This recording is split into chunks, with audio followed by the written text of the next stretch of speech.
Mesdames et messieurs, bonjour. Je reviens encore vers vous. C'était pour faire un petit décryptage de ce qui s'est passé ce week-end où il y avait deux événements marquants. Il y avait en prime time d'abord mon anniversaire et ensuite il y avait en simultané le lancement, le lancement du parti PUR de Jonas Mulenda et de toute sa direction. Je tiens encore à les féliciter aujourd'hui parce que ça a été un succès, mais un succès mondial. Tout le monde en parle, dans les coins de café, dans les salons feutrés aux États-Unis, à New York, partout et où j'ai eu à raconter cette histoire, à la présenter, à présenter le parti PUR, à parler de Jonas Mulenda et toute son équipe autour. Ça se raconte dans les cafés, dans les petits coins de salon, au coin de cheminée.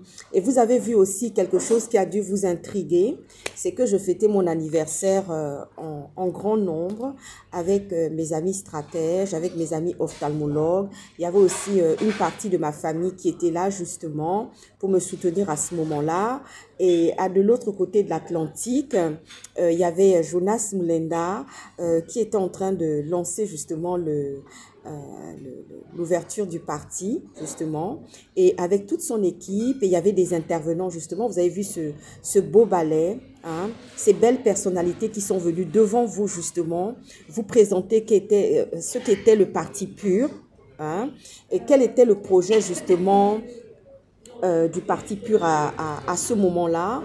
Et vous avez vu des personnalités défiler justement devant le micro pour vous expliquer un peu quelle était l'idéologie, quelle était, sur quoi on partait justement par rapport à ce joli parti, ce jeune parti justement, qui est plein d'avenir et qui ira très très loin.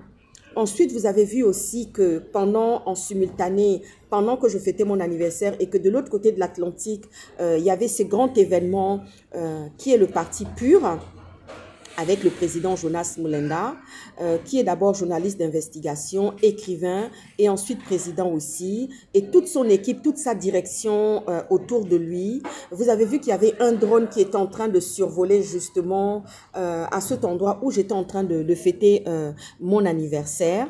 Il y avait ce drone qui était là non seulement pour des raisons de sécurité, mais aussi c'était pour renvoyer des images de la cérémonie en simultané, c'est-à-dire des images que je faisais passer pour mon anniversaire, mais en simultané, on faisait aussi passer un message en parlant du parti PUR qui était en train de faire son ouverture, hein, ce 14 septembre-là, qui est un jour marquant, qui est un jour de bonheur, qui est un jour de grâce, comme l'a toujours dit mon papa. Le jour où je suis née, mon papa a dit, oh là là, tu es le rayon de soleil de toute la famille, des deux côtés. Ça a été une joie, ça a été un bonheur, ma naissance auprès de mes parents jusqu'aujourd'hui. Alors la famille, venez vous asseoir. Le village est complet. Venez vous asseoir, vous allez entendre les histoires qui viennent du Gabon. Là, je vais parler aux intellectuels et aux soi-disant intellectuels et aussi aux demi-lettrés pour qu'on ne vienne pas m'accuser que oui, je fais de l'apartheid avec certaines personnes. Pas du tout. Vous avez vu la balance? La balance, c'est le symbole de la justice. Je viens attirer votre attention aujourd'hui. Le symbole de la justice, c'est la balance. Vous avez déjà vu ce symbole-là. Même pour ceux qui n'ont pas été à l'école, même pour nos aînés, nos grands-parents qui ne savent pas lire et écrire, ils savent que le signe de cette balance-là, le symbole de la balance qu'on voit là, c'est le signe de la justice. C'est le symbole, pardon, de la justice. Mesdames et messieurs, tendez l'oreille. Je viens parler aujourd'hui d'un fait marquant qui nous a tous énormément marqués, qui nous a tous énormément choqués à cet effet. C'est l'assassinat de la fille de notre président, du président PUR, Jonas Mulenda. Sa fille a été sauvagement assassinée dans une affaire de crime rituel qui n'a pas été encore résolue au jour d'aujourd'hui. Et nous sommes encore sur le choc. Et n'en parlons pas de notre président, M. Jonas Mulenda, et sa compagne, avec qui il a eu cet enfant, et toute la famille autour qui est encore sous le choc, parce que justement, les assassins de cette petite-là, à qui on a arraché la vie, ce sont des gens qui sont dans la sphère du pouvoir. Et c'est un guet-apens qu'on a tendu à cette petite-là. Les gens qui ont commis ce crime rituel, cet assassinat abominable contre cette petite et Jonas Mulenda et sa compagne et toute la famille, et nous qui sommes aussi de la famille de Jonas Mulenda, c'est le choc. On n'arrive pas, monsieur Jonas Mulenda n'arrive pas à faire le deuil. La famille n'arrive pas à faire le deuil. Et nous qui sommes encore là-dedans aussi, on n'arrive pas à faire le deuil. Vous qui soutenez Mordicus, Brice Clotaire Oligui Nguema. Mais qu'est-ce que Brice Clotaire Oligui Nguema attend pour arrêter les assassins de la défunte fille de Jonas Mulenda, arrachée brutalement à la vie? Dites-nous.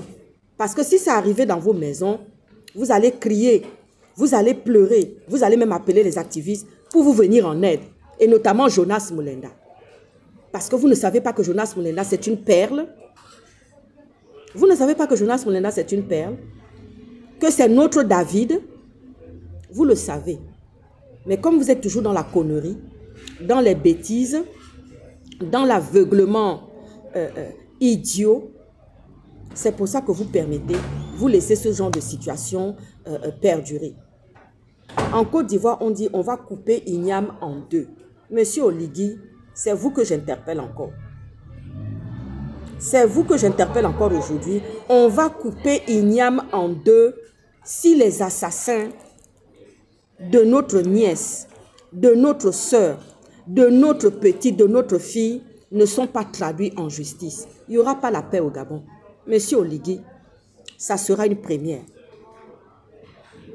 Le reste de ce que je dois dire là, j'attends de rencontrer notre président Jonas Mulenda pour pouvoir mettre en place une stratégie par rapport à cette situation. Mais je vous le dis, monsieur Brice Clotaire Oligui Nguema, président de la transition, si les assassins de la fille de notre président Jonas Mulenda ne sont pas arrêtés, traduits devant la justice, monsieur Oligui, prenez vos responsabilités. Ce qui arrivera, arrivera.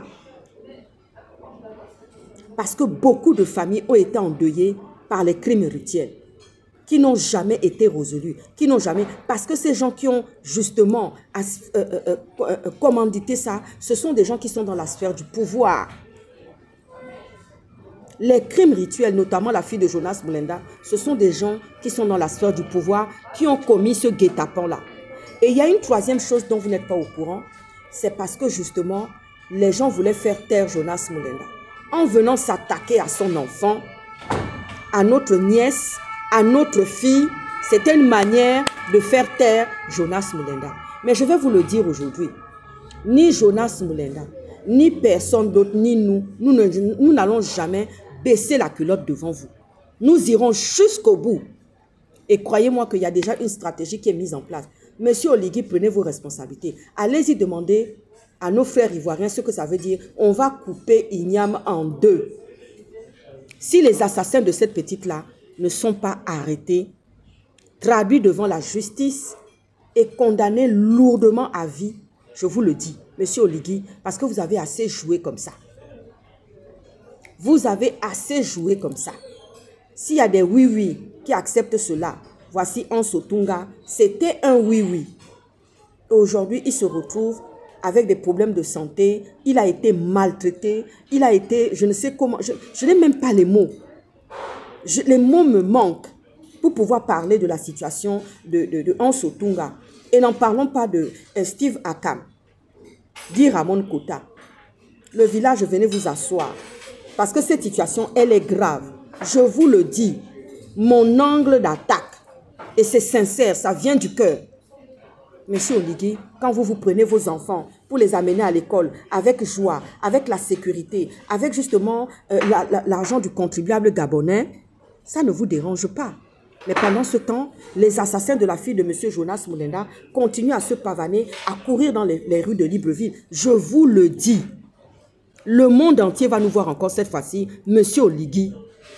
Si les assassins de la fille de Jonas Mulenda ne sont pas traduits devant la justice de Libreville et renvoyés immédiatement avec des lourdes condamnations en prison. Monsieur Oligui, vous avez oublié que vous-même, la bête que vous étiez en train de garder a voulu vous assassiner et vous a envoyé au placard au Sénégal. Vous avez oublié ça? Cette fameuse bête-là, auquel vous faisiez attention, monsieur Oligui. Ah oui, dites-moi ça. Dites-moi ça, monsieur Oligui. Vous qui n'avez pas de scrupules, vous qui n'avez pas d'amour pour les autres, mais que pour les vôtres. Je vous le dis aujourd'hui, si les assassins de la fille, la défunte fille de monsieur Jonas Mulenda ne sont pas traduits en justice, monsieur Oligui, je n'ai que des paroles prémonitoires. Je suis bien la fille de mon père. On va couper Ignam en deux. Et ça, je vous le dis. Prenez-en note et date aujourd'hui. Le village, vous êtes au complet. Doumatsan, babla. Douma wulwa. Dibulan misu, dibulan misu, dibulan matouji.